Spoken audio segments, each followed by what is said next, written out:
Je ne m'attends pas à ce que vous croyiez tout ce que je vais raconter, mais je vous remercie de m'écouter. D'après ce que j'ai entendu, lu ou discuté, certains pensent que les fantômes restent attachés à un lieu précis. L'endroit où ils vivaient de leur vivant, ou l'endroit où ils sont morts.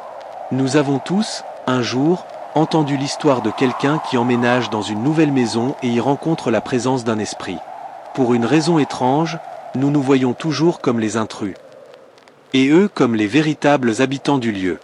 Au-delà de la peur, il existe une forme d'empathie envers les fantômes, comme si on voulait croire qu'ils n'ont pas de mauvaises intentions. C'est pour cela que mon histoire est différente. Ce que je vais raconter est étrange, inhabituel. Je ne saurais pas vraiment l'expliquer. Je vais vous dire ce que ma famille vit depuis un peu plus de 2 ans. Et je me souviens parfaitement du moment où j'ai remarqué pour la première fois que quelque chose n'allait pas, même si, pour chacun de ma famille, le début semble avoir été un moment différent. Pour moi, tout a commencé un dimanche soir. Nous nous préparions à regarder un film. Mon père est un grand amateur de cinéma et garde encore des cassettes VHS des anciens vidéoclubs qu'il possédait jusqu'en 2005, quand ces magasins ont cessé d'être rentables. Ma sœur et moi avions choisi le Pipo Linder Öster. Après quelques minutes, quelque chose a attiré notre attention. Une voix. Une toute petite voix chantant un air. Quand on prit la bonne étoile, la chanson de Pinocchio. Il nous a fallu quelques secondes pour comprendre que cette voix d'enfant ne venait pas de la télévision. Mon père a arrêté le film et nous a regardés, complètement confus. « Qui chante ?» demanda-t-il. Il a ensuite commencé à vérifier la maison, pièce par pièce, avec une lenteur prudente. Je ne sais pas pourquoi, mais il y avait quelque chose dans sa voix qui nous glaçait. Quelque chose qui nous disait que ce n'était pas normal. Personne ne s'effraie en temps normal d'une petite fille qui fredonne une chanson. Sauf quand on sait qu'il n'y a aucune petite fille dans la maison. Quand mon père eut vérifié le dernier recoin, le chant s'arrêta. Je n'ai plus jamais pu supporter cette mélodie depuis ce jour. Même écouter Pinocchio m'est devenu impossible. Mon père voulut que nous continuions notre soirée comme si de rien n'était. Il remit le film et nous avons tous fait semblant de regarder. Mais au fond de nous, nous savions que quelque chose avait changé pour toujours. Même les pop-corns semblaient avoir un goût amer cette nuit-là. Il y a un sentiment très particulier. Une sorte de désespoir silencieux, quand on comprend que quelque chose qui n'est pas vivant partage votre maison. 2 ou 3 jours plus tard, je me suis réveillé au milieu de la nuit face aux cris désespérés de ma mère. Quelques secondes après, la voix de mon père tentant de la calmer. Ma sœur était déjà debout devant la porte de leur chambre. Ma mère pleurait assise sur le bord du lit, et mon père la serrait contre lui. Il nous a dit d'aller dormir dans la chambre de ma grand-mère, au 2e étage. Elle était morte des années auparavant. La pièce n'avait pas été utilisée depuis, mais tout était resté intact. C'était aussi la seule chambre sans fenêtre, et c'est précisément pour cela que mon père nous y a envoyés. Le matin, nous avons appris ce qui avait provoqué le cri de ma mère. Elle avait fait un cauchemar. Elle revivait la nuit où nous avions entendu pour la première fois le chant de la petite fille. Mais dans son rêve, elle était seule dans la maison, cherchant cet enfant partout. Puis, soudain, un cri aigu, déchirant, comme venant de l'intérieur de sa propre tête, l'avait terrifiée. Elle s'était réveillée en sursaut, pour découvrir qu'elle-même était en train de hurler. Et juste devant elle, à la fenêtre de la chambre, au 2e étage, le visage d'une fillette sans yeux, souriant d'une oreille à l'autre, flottait là immobile, comme si elle observait ma mère. Mon père s'était réveillé au même moment. Le plus dur pour lui, m'a-t-il avoué, n'avait pas été de calmer ma mère, mais de lui dire que non, il n'y avait rien à la fenêtre. Alors que lui aussi avait vu ce visage. Cette chose qui n'est pas une enfant, est apparue soudainement dans notre vie. Elle a décidé d'habiter chez nous, de nous tourmenter. Nous n'étions pas sceptiques à propos des fantômes, mais jamais nous n'avions vécu quelque chose d'aussi réel. Mes parents vivaient désormais dans un stress constant. Les problèmes économiques pesaient sur mon père, mais ce n'était rien comparé à la peur qui envahissait la maison chaque soir. La fillette devenait moins timide. La première fois que je l'ai vue, j'étais en train de transporter mon ordinateur vers la salle pour travailler avec la télévision en bruit de fond. Du coin de l'œil, j'ai vu une ombre blanche posée sur la table, comme un animal. Je me suis figé. Puis un petit rire. Un rire sec, presque amusée, a failli me faire tomber. Avec le coin de l'œil, je voyais une fillette en robe blanche, perchée sur la table comme une gargouille, les genoux contre elle, se frottant les mains comme une mouche. Et souriant. Oui, elle souriait. Elle s'est relevée lentement, debout sur la table. Et à mesure qu'elle se dressait, j'ai compris qu'elle était beaucoup trop grande pour être humaine. Sa tête touchait presque le plafond. Il n'y avait que ma sœur et moi dans la maison. Je ne sais pas pourquoi, mais ma seule réaction fut de crier « Maman !». Ma sœur est accourue. Et la chose s'est évaporée. Ou du moins, c'est ainsi que nous l'avons perçue. Je crois que c'est significatif que, dans ma panique, j'ai appelé ma mère même si elle n'était pas là. Je le fais encore parfois. Même si elle n'est plus parmi nous. On dit que les fantômes ne peuvent pas vous faire de mal. Mais j'ai vu de mes propres yeux comment cette présence a consumé ma mère peu à peu. Nuit après nuit, jusqu'au jour où elle n'a plus supporté. 3 mois après le début des phénomènes, la chose apparaissait de plus en plus. De profil, derrière nous, dans les reflets. Mais face à face, elle réservait cela uniquement pour ma mère. Elle lui apparaissait comme une fillette au visage d'une vieille femme, parfois sans yeux, avec la peau décomposée, mais toujours avec ce sourire atroce. Un mardi, comme n'importe quel autre, j'étais avec ma petite amie quand j'ai reçu l'appel. À 19h30, mon père m'a annoncé que ma mère avait décidé d'en finir. Elle s'était enfermée dans la chambre de ma grand-mère. Le seul endroit où la chose n'entrait jamais. Ma sœur l'a trouvée quelques minutes trop tard. Les ambulanciers ont dit qu'elle était morte quelques instants avant l'appel. Pendant des mois, mon père et moi avons gardé cela secret pour protéger ma sœur. Nous ne le lui avons dit que lorsqu'elle nous a confié qu'au moment où elle avait tenté d'ouvrir la porte. Quelqu'un poussait de l'intérieur en riant. Cette même rire d'enfant. Nous l'avons entendu toute la nuit. Comme si la chose se moquait de nous. J'aimerais tellement que tout cela ne soit qu'une fiction. Que ce ne soit que dans ma tête.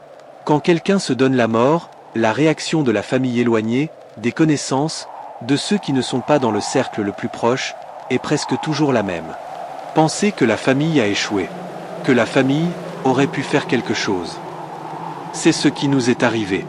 Du jour au lendemain, nous nous sommes retrouvés plus seuls que jamais. La famille de ma mère a pratiquement cessé de se préoccuper de nous après l'enterrement. Ma mère ne leur avait jamais parlé de ce qui se passait dans la maison. Et soyons honnêtes un instant. Vous le feriez, vous ? Vous demanderiez de l'aide en expliquant qu'un esprit vous tourmente chez vous ? Dans cette solitude, la chose en forme de fillette a commencé à se renforcer. Elle a pris l'apparence de ma sœur. C'est devenu, d'une certaine façon, sa préférée. Un jour, nous sommes rentrés d'un repas chez des amis de mon père. La maison était en désordre. Le journal intime de ma sœur était ouvert sur le lit. Des lettres, des souvenirs, des photos traînaient partout. Une de ses poupées se trouvait dans la chambre de mon père. Tout ce qui était soigneusement rangé dans son armoire avait été sorti, manipulé, sali, puis jeté à travers la maison. Ma sœur sanglotait, paniquée, pendant que nous essayions de tout remettre en place.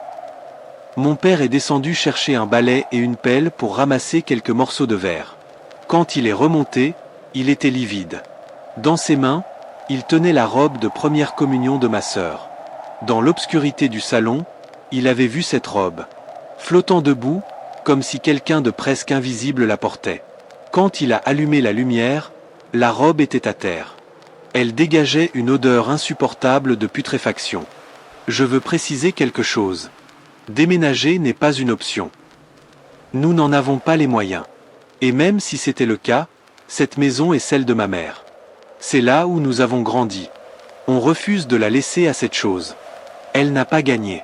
Nous avons essayé de prier, de bénir la maison, de la nettoyer avec tout ce que les gens nous conseillaient. Ma sœur et ma grand-mère l'avaient déjà remarqué. Plus elles avaient peur, plus elles priaient fort, plus la chose semblait s'en amuser. Comme si elles se nourrissaient de leurs prières. Même si nous n'y croyions pas vraiment, mon père a fini par parler à un prêtre, un vieil ami de la famille. Il a accepté de venir à contre-cœur pour bénir la maison. Je ne pense pas que mon père lui ait expliqué toute l'ampleur de la situation. Probablement qu'il pensait que tout cela tournait autour du deuil, de la mort de ma mère. Le prêtre est venu accompagné d'une vieille femme, Doña Carmen, qui aidait à l'église. Ils ont fait le tour de la maison, lançant des bénédictions, récitant des prières, puis sont repartis. Cette même nuit, très tard, quelqu'un a frappé à la porte. C'était Doña Carmen. Elle nous a demandé si elle pouvait entrer un moment. Nous lui avons servi un café.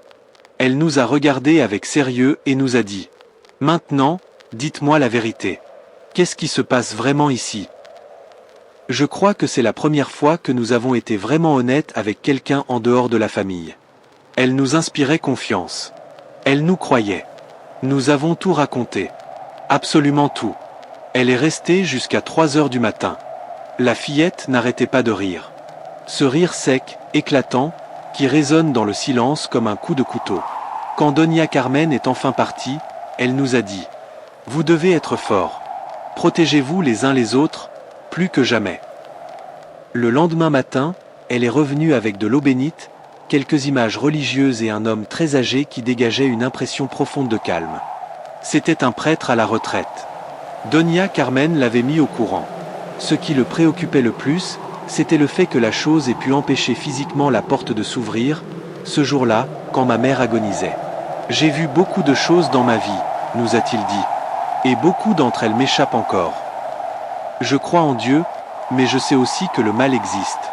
Nous ne sommes pas seuls. » Il a passé la journée entière dans la maison. Nous sommes sortis une bonne partie de l'après-midi, et le soir, quand nous sommes revenus, il était épuisé. Il nous a avoué qu'il lui manquait déjà des forces pour faire face à un être comme celui-là. Mais il a promis de revenir chaque mois pour bénir la maison autant de fois que nécessaire. Nous avons eu 3 jours de paix. 3 jours sans rire, sans pas, sans ombre. Puis les autres sont arrivés. Nous avons commencé à sortir le plus possible. Nous allions voir des amis de mon père que nous n'avions pas vus depuis des années. Certains avec lesquels, j'en suis sûr, ils ne s'entendaient même plus très bien. Un jour, alors que nous étions chez l'un de ses amis, mon père a reçu un appel d'une voisine. Quelque chose se passait chez nous. Pendant ce temps, moi, je recevais un message de mon oncle José Antonio, le frère de ma mère, qui tient un petit restaurant à quelques rues de là. Il nous demandait de venir immédiatement. Quand nous sommes arrivés dans notre rue, il y avait une foule devant notre maison. Les portes étaient ouvertes, toutes les lumières allumées. On voyait des ombres se déplacer derrière les fenêtres. D'après les voisins, quelques heures plus tôt, des cris avaient commencé à sortir de la maison. Des cris de douleur, de rage, des insultes. Certains voisins avaient appelé la police. D'autres étaient restés dehors, sans oser entrer. Mon oncle, lui, n'a pas attendu. Il a couru depuis son restaurant, a brisé une fenêtre et s'est introduit dans la maison plongée dans l'obscurité. Les cris se sont arrêtés peu après. Mais mon oncle n'est pas ressorti. 2 voitures de police sont finalement arrivées. Les agents ont forcé la porte et ont trouvé mon oncle inconscient. Ils lui ont prodigué les premiers soins. Lorsque nous sommes arrivés, il était déjà dans l'ambulance. Les ombres que les voisins avaient vues n'étaient que celles des policiers fouillant la maison de fond en comble. Mon oncle est sorti de l'ambulance, encore tremblant, et nous a serrés dans ses bras comme il ne l'avait jamais fait auparavant. Il nous a raconté ce qu'il avait vu. En entrant, la maison était beaucoup plus sombre que la normale, malgré la pleine lune. Aucune lumière ne fonctionnait. Il ne voyait rien. Il a couru vers l'étage. Les cris venaient de là-haut. Et devant la porte de la chambre de ma grand-mère, au bout du couloir éclairé seulement par la lumière de la fenêtre, il l'a vue. Une fillette, avec un visage de vieille, souriant d'une oreille à l'autre. Elle tenait la main d'une femme très grande, nue, avec la peau qui se détachait de son corps. Il a essayé d'allumer la lampe de son téléphone. Quand la lumière s'est allumée, elle n'était plus là. Il a voulu redescendre, mais quelque chose l'a frappé en plein ventre. Il s'est cogné contre quelque chose. Un obstacle invisible dans l'obscurité. Il a tendu les mains pour savoir de quoi il s'agissait. Il a senti une forme ronde, dure, puis des cheveux, et de la peau qui se détachait sous ses doigts. Et là, un rire d'enfant. Il venait de comprendre qu'il tenait une tête. La tête de quelque chose qui riait entre ses mains. La dernière chose dont il se souvient, c'est le bruit et le rire. Ensuite, un policier penché sur lui, essayant de le ranimer. Je ne l'avais jamais vu comme ça. Même pas à l'enterrement de ma mère. Mon oncle pleurait comme un enfant en racontant cela.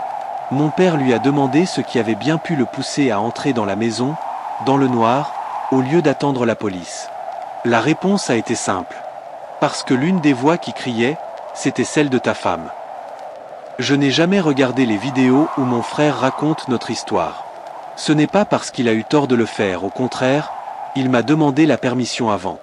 C'est simplement que je ne peux pas. Ne m'en voulez pas. Ne soyez pas déçus. Je ne veux pas revivre tout cela de cette manière. Et je vous demande aussi pardon si je ne veux plus parler de la mort de ma mère. De ce qui s'est passé ce jour-là. Je ne sais pas si je serai un jour capable de le raconter de nouveau. Je déteste cette maison autant que je déteste les choses qui sont entrées pour nous briser. C'est la maison où sont tous nos souvenirs. Où je revois ma mère, ma grand-mère. Où j'ai grandi. La même maison que les voisins évitent aujourd'hui. Une maison devant laquelle les gens changent de trottoir. Plus personne ne vient. Qui voudrait entrer dans une maison où l'on n'entend des pas dans les couloirs? Où une voix se met à rire si, par malheur, vous restez seul un instant dans la salle de bain du rez-de-chaussée. Depuis ce qui est arrivé à mon oncle, même certains voisins ont cessé de nous adresser la parole. Je les comprends. J'aurais probablement réagi de la même façon. Chaque fois que je reviens de l'école et que je passe par le restaurant de mon oncle, il me demande si quelqu'un est à la maison. Si je lui réponds que non, il refuse de me laisser partir seul. Il me prépare quelque chose à manger et m'attend jusqu'à ce que mon père, mon frère ou ma cousine arrivent pour me raccompagner. Aujourd'hui, seules 5 personnes osent encore entrer chez nous. Ma cousine, un ami de mon frère, et sa petite amie, Donna Carmen. Et le père Max. Ils ont vu ce qui s'est passé dans ma chambre. La toute première fois que le père Max est venu, il s'est contenté, selon ses mots, de travailler en priant, dans chaque pièce. Mais lorsqu'il est revenu, il s'est concentré exclusivement sur ma chambre. Il a prié longtemps. Très longtemps. À un moment donné, il a même appelé Doña Carmen pour qu'elle entre.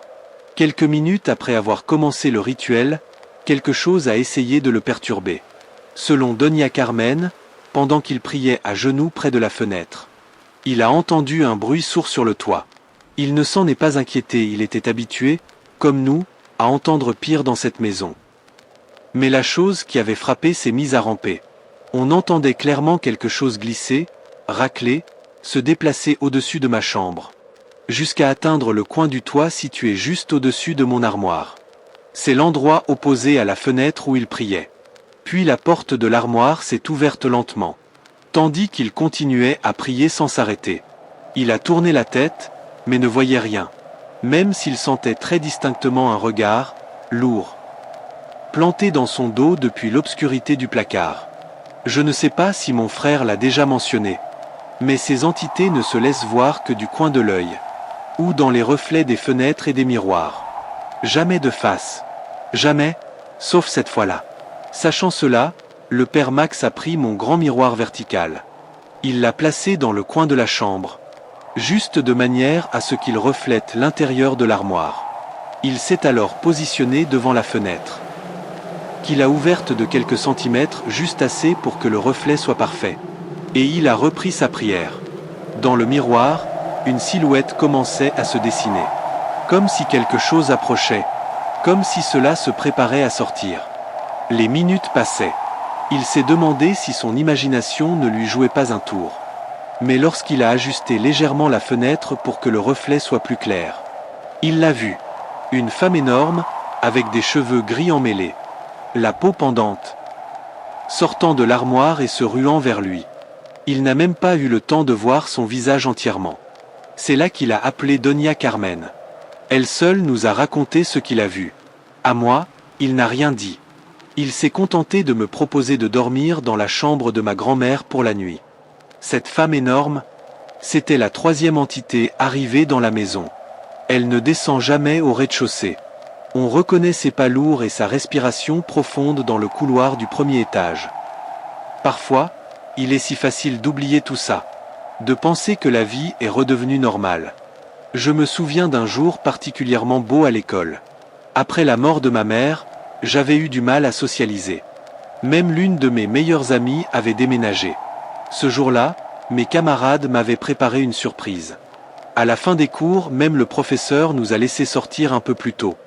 Ils ont organisé une petite fête improvisée. Une de mes meilleures amies est apparue soudainement. On s'est prise dans les bras, on a pleuré, puis on a ri. Nous sommes allés manger tous ensemble. Je me suis rendu compte à quel point mon groupe d'amis est merveilleux. Et combien j'avais perdu en m'isolant. Un ami m'a même raccompagné chez moi. Il m'a dit combien je lui manquais. Combien il détestait me voir si triste. Je me sentais enfin normale. Enfin vivante. Quand je suis entré à la maison, la lumière du soleil semblait traverser les fenêtres d'une façon que je n'avais pas vue depuis très longtemps. Mon cœur était léger. Je suis monté dans ma chambre. Je me suis allongé. Et je me suis endormi presque immédiatement. J'ai rêvé de mes amis. De ce garçon. De vacances anciennes en famille. Puis, le rire. Ce rire. Celui que je hais. Celui qui se glisse dans mes rêves pour me rappeler que rien n'est normal. Que la maison est infestée. Que ma mère n'est plus là. Que ni mon frère ni moi ne sommes les mêmes. J'ai ouvert les yeux. Et ce que j'ai vu, je ne sais toujours pas si j'étais encore en train de rêver. La femme énorme flottait au-dessus de moi. Au-dessus de mon lit, tendant ses bras pour m'attraper. Tout en hurlant. Ou peut-être que c'était seulement son visage qui criait. Sa bouche grande ouverte. Ses yeux noirs et vides. Je me suis enfui. J'ai quitté ma chambre en hurlant et j'ai couru jusqu'au restaurant de mon oncle. J'y ai attendu que mon frère ou mon père vienne. Ma cousine est arrivée la première. Elle m'a ramené à la maison. Ils se sont habitués, eux aussi, d'une certaine manière. À voir la maison comme un endroit malade. Quand je suis rentré, j'ai vu sur mon téléphone plusieurs messages. Mes amis étaient déjà en route pour venir me chercher pour la soirée pyjama. Je me suis préparé. J'ai décidé de ne rien leur dire. Elles étaient heureuses, moi aussi. Et je ne voulais pas gâcher ça. Peu après, on a frappé à la porte. Mon père m'a souri. Je l'ai serré fort avant de partir. Pour quelques heures, j'ai vécu comme une fille normale. Jusqu'à ce que je la voie. À travers la fenêtre de la maison où nous étions. La fillette au visage de vieille, vêtue de la robe de première communion de ma sœur, me regardait en souriant. J'ai cru que j'allais m'évanouir. Mais j'ai tenu bon. Je me suis forcé à ne rien montrer. Et je l'ai fait. Toute la soirée. Toute la nuit. C'est à ce moment-là que j'ai compris. Peu importe où nous allons. Ils nous suivent. Quelques semaines plus tard, je déjeunais au restaurant de mon oncle. Comme souvent lorsque j'attends que mon père ou mon frère passe me chercher. Mon téléphone a sonné. Un garçon du lycée m'appelait, quelqu'un d'un autre groupe. Pas très proche de moi, et surtout pas au courant de tout ce qui s'est passé ces derniers mois. Son ton était inhabituellement sérieux. « Et, tu es bien au restaurant de ta famille ?»« Oui, pourquoi ?» Il a murmuré quelque chose que je n'ai pas compris, comme un juron étouffé. Puis un long silence. On entendait qu'il avait peur. « Ne panique pas, d'accord ? On jouait à la planche Ouija. Juste pour rire. Comme d'habitude. Et, quelque chose, a commencé à nous répondre. Et, ça a prononcé ton nom. Ça nous a dit où tu étais. Et que ça, aime vivre dans ta maison. » Je n'ai rien répondu. Je ne pouvais pas. Un remerciement. Et un adieu. J'écris ceci comme une sorte de lettre d'adieu. De remerciement aussi. À tous ceux qui se sont inquiétés pour nous. À ceux qui nous ont écrit pour nous donner de la force. À ceux qui, en reconnaissant notre histoire, se sont rapprochés de ma famille après des années sans nouvelles. Mais si c'est une lettre d'adieu, c'est parce qu'aujourd'hui, malgré le soutien, malgré les prières, malgré tout, les choses ne se sont pas améliorées. Elles ont empiré. Depuis que nous avons raconté notre histoire. Depuis que d'autres l'ont entendue. 5 nouvelles entités sont apparues dans la maison.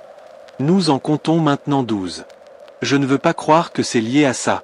Que le simple fait d'avoir parlé de ce qui nous arrive est attiré d'autre chose. Nous n'avons jamais regardé les vidéos chez nous. Jamais. Le seul contact que nous avons eu avec vous, c'était par téléphone. Il y a 2 semaines, après un appel où vous aviez simplement pris de nos nouvelles. Nous avons passé une soirée étrangement paisible. Trop paisible. On en était presque reconnaissant. On parlait de ma mère. On riait un peu. Il n'y avait Ni pas dans le couloir. Ni rire venant d'une chambre vide. Ni respiration dans l'obscurité. Rien. J'ai dormi profondément cette nuit-là. Jusqu'à ce que quelqu'un frappe à ma porte après 2 heures du matin. C'était ma sœur. Viens, aide-moi. Il est arrivé quelque chose à papa. Je me suis levé immédiatement. En bas des escaliers, mon père gisait au sol, incapable de bouger. On a appelé une ambulance. Ils sont arrivés très vite. En sortant dans la rue, j'ai remarqué les voisins. Une vingtaine de silhouettes. Certains derrière leurs fenêtres. D'autres immobiles sur les trottoirs. Personne n'est venu demander ce qui se passait. Personne. Je ne sais pas si c'est mon imagination. Mais j'ai senti la peur dans leurs regards. La chute. À l'hôpital, mon père a pu nous parler, malgré la douleur. Il avait veillé tard pour finir du travail. Il s'était fait un café. Il était passé parler avec nous, puis était descendu à la cuisine. Il allait remonter quand il a entendu une voix derrière lui. Ma voix. Il s'est retourné. Rien. Il a posé un pied sur la marche. Et là, il a senti 2 mains le pousser violemment dans le dos. Il n'a pas eu le temps de se rattraper. Il est tombé jusqu'en bas. Ma sœur a entendu le choc. Quand elle a ouvert la porte de sa chambre, quelque chose poussait encore, essayant de l'empêcher d'ouvrir complètement. Le seuil a été franchi. C'est à partir de cette nuit-là que nous avons compris. Ils peuvent nous toucher, nous blesser. Ils ne sont plus seulement des ombres. Mon père souffre d'un bras cassé et d'une sévère blessure au dos. Il mettra des mois à récupérer. Nous avions peur avant. Maintenant, nous sommes terrorisés. L'arrivée de Martin, un ami de longue date de mon père, dont la famille est profondément croyante, a proposé que son fils Martin, presque comme un frère pour nous, vienne passer le week-end à la maison. Il voulait nous aider, nous parler de foi, nous apporter un peu de paix. Je ne pense pas qu'il croyait vraiment aux entités. Pas encore. Mais il a discuté longuement avec le père Max et Donia Carmen. Quelque chose dans leurs paroles l'a marqué. Nous avons pris soin de mon père en alternance. Martin était naturel, calme, presque comme un membre de la famille. Ce soir-là, nous étions tous dans le salon, à essayer de regarder la télévision, sans vraiment y parvenir. Alors nous l'avons éteinte et avons discuté. Je feuilletais une revue. Ma sœur et Martin parlaient. Iti Sodain Martina Ri, un rire bizarre. Un rire, qui ne semblait pas venir de lui. Ma sœur s'est figée. Je l'ai vu dans ses yeux. Elle avait entendu la même chose que moi. Une seconde fois, le rire a résonné. Plus proche. Just derrière Martine. Quelqu'un riait. Dans son dos. Nous nous sommes levés d'un bond. Nous lui avons dit de venir avec nous. Il refusait de bouger. Comme paralysé. Finalement, nous l'avons convaincu. Nous avons pris un café, puis ma sœur est allée se coucher après être passée voir notre père. J'ai demandé à Martin s'il avait besoin de quelque chose. Il m'a dit que non. Je l'ai aidé à préparer un des canapés. Puis je suis monté. La morsure. En pleine nuit, j'ai entendu du bruit en bas. Je pensais que c'était Martin dans la cuisine. Puis un choc plus fort. Quelque chose était tombé. Je lui ai envoyé un message. Tout va bien. Il a répondu. Oui. Ne descends pas. J'entendais des voix étouffées en bas. Des pas dans le couloir. Et la respiration lourde de la femme énorme. J'ai attendu en silence, tétanisé. Je me suis endormi malgré moi. Le lendemain matin, Martin parlait avec mon père, livide. Il avait le visage marqué par l'effroi. Il nous a expliqué ce qui s'était passé. Alors qu'il essayait de dormir. Il a entendu une respiration dans la petite salle de bain du salon. Pour nous, c'est devenu normal. Mais lui ne le savait pas. Il s'est levé, a fermé la porte. Et s'est retourné vers le canapé. Dans l'obscurité, il a vu une silhouette se cacher derrière lui. Il a avancé lentement, a pris son téléphone. Allume la lampe. Rien. Il s'est recouché. Quelques secondes plus tard, quelque chose a grimpé sur le canapé. Il n'a pas eu le temps de bouger. Une bouche sang dans l'a mordu au visage. La douleur l'a réveillé complètement. Dans la panique, il a cru voir une vieille femme sur lui. Puis il a roulé au sol pour s'échapper. a allumé la lumière. Rien. Il est sorti en courant jusqu'à la voiture. Et a essayé de dormir là. Observant les rideaux de la chambre de mon père bouger. Comme si quelqu'un regardait par la fenêtre. Mon père était seul. Et ne pouvait même pas se lever. Martin m'a envoyé un message cette nuit-là. Ne sors pas de ta chambre. Peu importe ce que tu entends. Et maintenant, c'est tout ce que je veux dire. Il y a eu d'autres choses. Plus graves. Plus personnelles. Mais je veux protéger ma sœur et mon père. Je suis reconnaissante pour ceux qui nous ont soutenus. Pour ceux qui nous ont écrit. Pour ceux qui ont prié pour nous. Mais je ne recommanderai jamais à personne de faire ce que nous avons fait. Quand on raconte ce genre d'histoire, même dans sa propre famille, on passe pour un fou. Imaginez alors quand c'est publié. Nous avons pris une décision. Nous allons déménager. Dès que ce sera possible. Avec l'aide du Père Max, qui bénira la nouvelle maison avant que nous n'y entrions. Nous espérons avoir enfin une nuit de repos. Une seule. Juste une. Comme avant. Je vous écrirai si quelque chose arrive. Mais j'espère que non. J'espère que la prochaine fois que vous entendrez parler de nous, ce sera parce que nous aurons enfin eu notre fin heureuse.